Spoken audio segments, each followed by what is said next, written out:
안녕하세요, 여러분. 오늘도 즐겁게 국어 공부했으면 좋겠습니다. 우리 지난 시간에는 여러 가지 책을 읽었던 경험에 대해서 나눠보았는데요. 오늘은 우리가 독서 감상문을 어떻게 쓰는지에 대해서 살펴보려고 해요. 선생님이 몇 가지 그림을 보여줄 건데 어떤 책인지 한번 맞춰보도록 합시다. 몸은 사람인데 얼굴은 소네요. 여러분, 이 이야기를 알고 있나요? 모르는 친구들도 있을 것 같은데요. 이 책은 바로 소가 된 게으름뱅이입니다. 만약 어떤 책인지 모른다면 도서관에서 한번 빌려 읽어보는 건 어떨까요? 자, 이건 여러분이 잘 알 것 같은데요. 맞습니다. 바로 세종대왕 위인전이겠죠. 자, 이것은 어떤 책일까요? 네, 여러분. 여기 자라와 그 다음에 토끼를 보면은 어떤 이야기인지 알 수 있을 텐데요. 바로 별주부전입니다. 마지막으로 네, 이것은 외국 작가의 책인데요. 장미 한 송이를 소중하게 여기는 이 장면은 바로 어린 왕자 속의 장면이 되겠습니다. 그래서 오늘은 독서 감상문을 쓰는 방법에 대해서 살펴볼 건데요. 먼저 독서 감상문을 읽어보고요. 그 독서 감상문이 어떻게 구성되어 있는지를 생각해 보면은 우리가 다음번에 어떻게 쓸 수 있을지도 알게 되겠죠? 그러면 오늘 한번 잘 배워보도록 합시다. 교과서 222쪽에 보면은 시우가 쓴 독서 감상문이 있어요. 아직 제목은 없는데요. 한번 잘 읽어보고 우리 내용을 살펴보도록 합시다.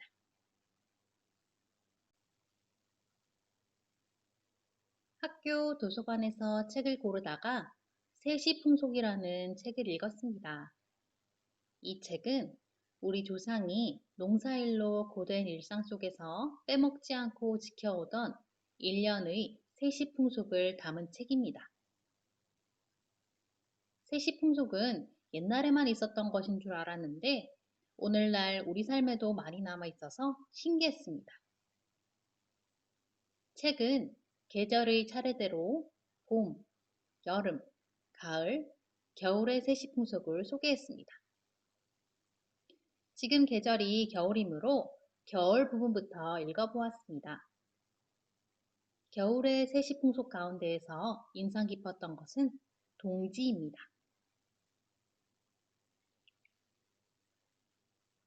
동지는 음력 11월의 세시풍속입니다. 얼마 전에 학교에서 팥죽이 나온 것이 떠올라 반가워서 읽었습니다. 동짓날이 그냥 팥죽을 먹는 날인 줄만 알았는데 생각보다 재미있는 이야기가 얽혀 있었습니다. 옛날 사람들은 병을 옮기는 나쁜 귀신이 팥을 싫어한다고 믿었답니다. 그래서 동지에 팥으로 죽을 만들어 귀신이 못 오게 집 앞에 뿌렸답니다. 이 일에서 동지에 팥죽 먹는 풍습이 생겼답니다.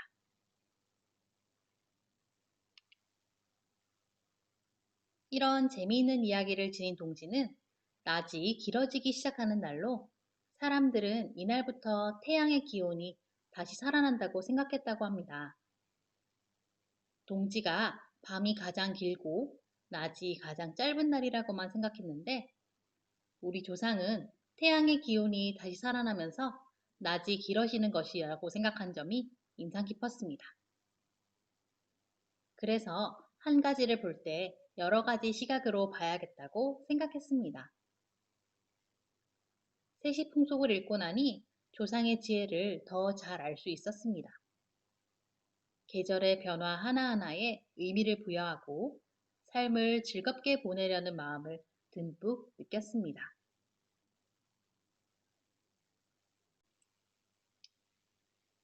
네, 여러분 모두 잘 읽어보았나요? 그러면 우리 시우가 쓴 독서 감상문에 나오는 문장들을 어떤 내용인지 올바르게 이어보는 걸 해보도록 해요. 222쪽과 223쪽에 보면은 반틈짜리 크기로 넘길 수 있는 종이가 있죠? 거기에 있으니까 한번 보도록 하세요. 첫 번째입니다. 옛날 사람들은 병을 옮기는 나쁜 귀신이 팥을 싫어한다고 믿었답니다. 그래서 동지에 팥으로 죽을 만들어 귀신이 못 오게 집 앞에 뿌렸답니다. 이 일에서 동지에 팥죽 먹는 풍습이 생겼답니다. 라는 문장이 있는데요. 이것은 오른쪽의 세 가지 중에서 어떤 것과 연결하면 좋을까요?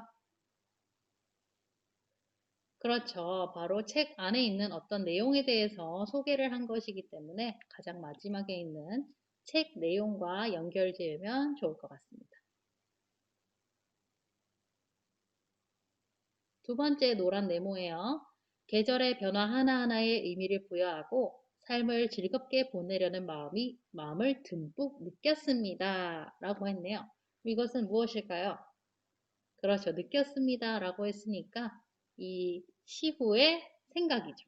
그래서 첫 번째인 책을 읽고 생각하거나 느낀 점에 연결하면 좋을 것 같고요. 마지막입니다. 학교 도서관에서 책을 고르다가 세시풍속이라는 책을 읽었습니다. 학교 도서관에 갔다가 골랐대요. 이것은 책을 왜 읽게 됐는지에 대한 까닭이죠. 왜 읽게 되었는지 원인을 동기라고 해요. 자, 그래서 두 번째, 동기에 연결을 지어주면 될 것 같습니다. 자, 이걸 보니까 우리가 독서 감상문에 어떤 내용을 적어야 될지를 조금 알 수 있을 것 같죠?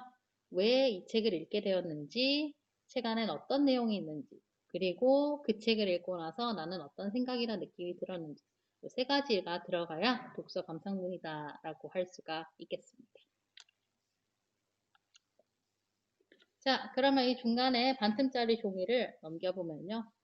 독서 감상문을 썼을 때 좋은 점에 대해서 친구들이 얘기를 하고 있어요. 먼저 첫 번째 친구는요. 독서 감상문을 쓰면 자기가 인상 깊었던 것, 감명 깊었던 장면을 기억할 수 있어 라고 얘기를 했고요. 또 두 번째 친구는 책 내용을 한 번 더 생각해 볼 수 있다 이런 얘기를 했고, 세 번째 친구는 책을 왜 읽게 됐는지, 어떤 내용인지, 내 생각은 무엇인지를 정리를 할 수가 있다 라고 얘기를 했습니다. 또 어떤 점이 좋을까요? 네, 바로 자신의 생각을 친구들과 나눌 수가 있겠죠. 또 재밌는 책이라면 추천을 할 수도 있을 것 같고요. 이런 식으로 독서 감상문을 썼을 때는 아주 좋은 점이 많답니다. 자, 그럼 223쪽 4번으로 가보겠습니다. 아까 시우가스 독서 감상문에 제목이 빠져 있었어요. 그러면 어떤 제목을 붙여주면 좋을지 한번 얘기를 해봤으면 좋겠는데요. 여기 첫 번째 친구는 세시풍속이라는 책 제목이 드러나게 제목을 붙이면 좋을 것 같다라고 했고요.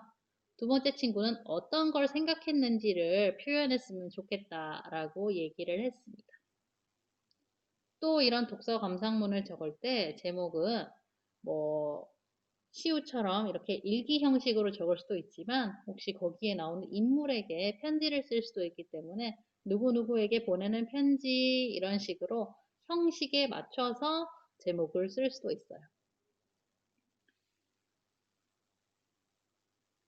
자, 그러면 이런 것들을 바탕으로 우리 시우의 독서 감상문에 제목을 한번 붙여볼까 하는데요.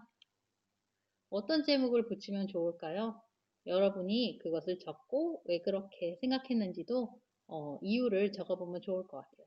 선생님은 예시로 내가 몰랐던 동지라는 제목을 한번 붙여봤어요. 왜 이렇게 붙였냐면 시우가 동지에 관해서 잘 몰랐는데 뭔가 새롭게 알게 되었기 때문에 내가 몰랐지만 새로 알게 되었다라는 내용을 담아서 내가 몰랐던 동지라고 이 제목을 붙여봤습니다. 여러분은 또 여러분 나름대로의 생각으로 제목과 이유를 한번 적어보시기 바랍니다.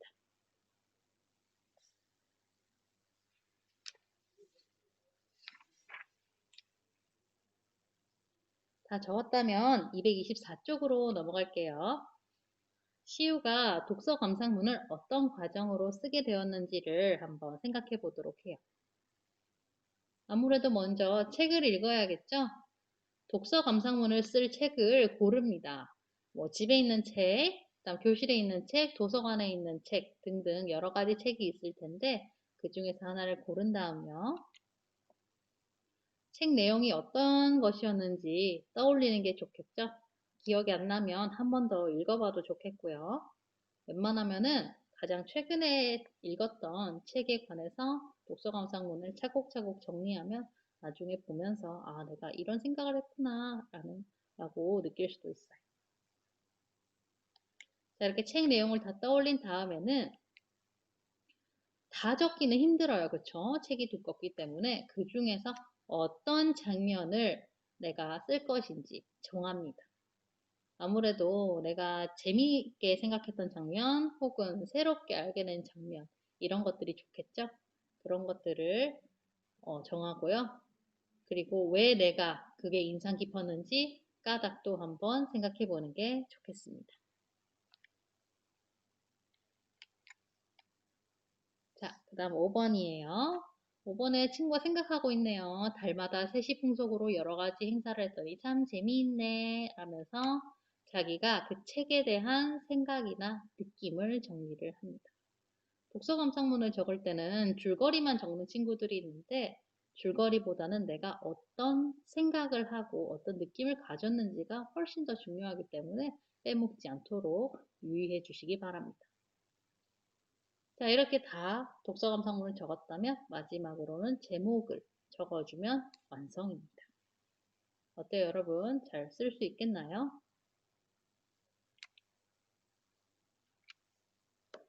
자, 그렇다면 우리 지금까지 했던 걸 바탕으로 이제 독서 감상문 쓰는 방법을 정리를 한번 해보려고 해요. 225쪽을 보면요. 보기에 4가지 문장이 있는데요. 이 4가지 문장을 알맞은 단계에 적어보면 돼요. 먼저 첫 번째입니다. 독서 감상문을 쓸 책을 정할 때. 독서 감상문 쓸 책을 정할 때 첫 번째입니다. 읽으면서 여러 가지 생각을 한 책을 고른다. 읽으면서 내가 생각이 풍부해지는 책이 좋은 책이겠죠.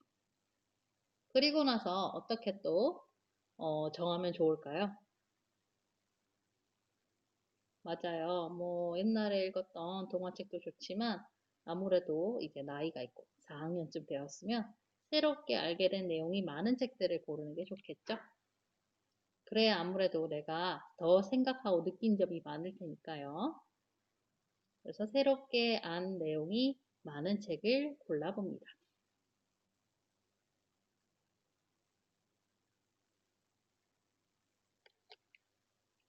자, 이렇게 고른 책의 내용을 정리를 할 때 일단 두 번째가 나와 있네요. 생각이나 느낌을 나타낼 수 있는 부분을 간략하게 쓴다 라고 되어 있고요. 또 어떤 것들을 하면 좋을까요?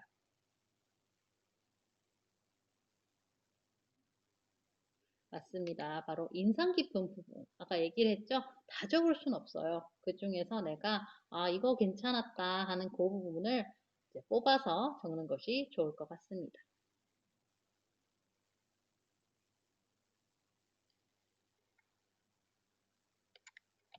자, 세 번째, 나의 생각이나 느낌을 이제 쓰게 되겠죠? 그럴 때는 뭔가 새롭게 알게 된 점이나 내 생각, 이런 것들을 적으면 좋을 것 같고요. 그냥 즐거웠다, 좋았다, 이렇게 적기보다는 왜 즐거웠는지, 왜 좋았는지에 대해서 적으면 더 좋겠죠. 그래서 그 생각이나 느낌에 대한 까닭, 이유를 적어주면은 사람들이 더, 아, 그렇구나 하면서 이해를 할 수가 있을 것 같아요.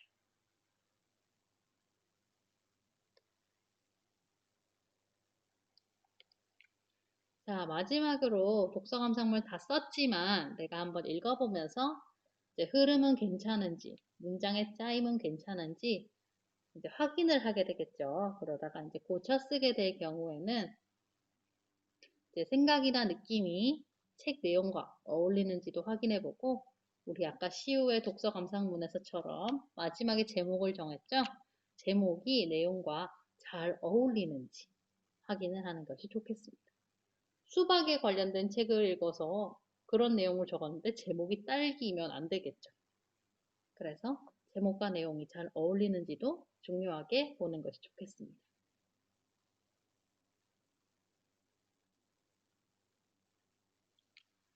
네, 여러분. 뭔가 많은 듯 보이지만 세 가지만 기억하면 돼요. 왜 그 책을 읽게 되었는지, 내용은 무엇인지, 그리고 그걸 보고 내가 어떤 생각이나 느낌이 들었는지. 크게 이 세 가지만 넣는다면 독서감상문 잘 적을 수가 있습니다. 그러면 우리 다음 시간에 또 만나도록 합시다. 안녕.